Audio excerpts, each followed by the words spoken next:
Vous avez tous entendu parler du mouvement MeToo. Il est particulièrement connu depuis octobre 2017 à la suite de l'affaire Harvey Weinstein. Bien que le mouvement MeToo soit mondial, il existe des variantes locales selon les langues et la culture. Balance ton porc est le seul site de témoignages de viol, agressions sexuelles et harcèlement sexuel qui permet aux victimes de poster anonymement leurs témoignages de viol et d'agression. C'est maintenant au tour de Balance ton bar de prendre de l'ampleur en Europe. Avec ces 3 mots, des centaines de femmes européennes ont choisi de témoigner sur les réseaux sociaux des agressions vécues dans les milieux festifs. Alors, pour ou contre ces dénonciations sur les réseaux sociaux? Dans notre rubrique débat d'aujourd'hui, Mustapha, Françoise et Stéphanie vont donner leur avis sur ce thème.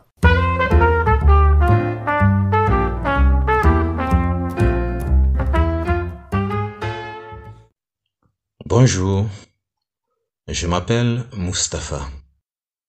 Il est trop facile de se fier au son de cloche d'une seule personne. Il suffit d'un tweet ou d'un post Facebook pour briser des vies et des familles. Si les réseaux sociaux ont permis d'arrêter des prédateurs sexuels comme Harvey Weinstein, la dénonciation sur les réseaux sociaux depuis MeToo a aussi cassé des vies de beaucoup d'innocents. En guise de rappel, il ne faut jamais perdre de vue que les femmes, tout comme les hommes, savent tout aussi mentir. Bonjour, je m'appelle Françoise. Je ne suis pas d'avis que ces dénonciations sont une forme de vengeance publique. Selon moi, les femmes qui dénoncent publiquement leur agresseur le font aussi pour informer les autres femmes. Elles veulent donner du sens à une expérience qu'elles pensaient avoir vécue seules. Ces dénonciations envoient un message à l'agresseur et aux témoins de l'agression, et plus largement à l'ensemble de la société.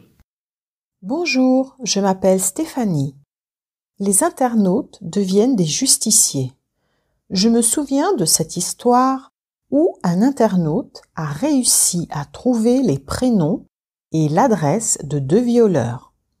Leur identité a été balancée sur Twitter. Toutes ces informations ont ensuite été largement relayées sur les réseaux sociaux. Très vite menacés sur la toile, les 2 suspects se sont rendus à la police. Cette enquête n'aurait peut-être jamais abouti sans ces dénonciations publiques.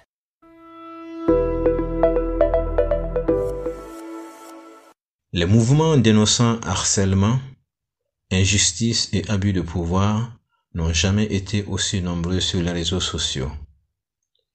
S'ils font partie d'un mouvement global de libération de la parole, ils ne permettent pas la résolution des conflits qui consistent, entre autres, à confronter victimes et coupables présumés.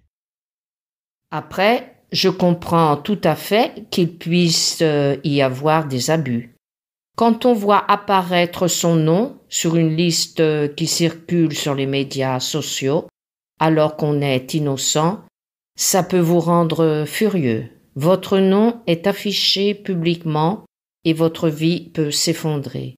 On peut perdre son emploi ou sa famille.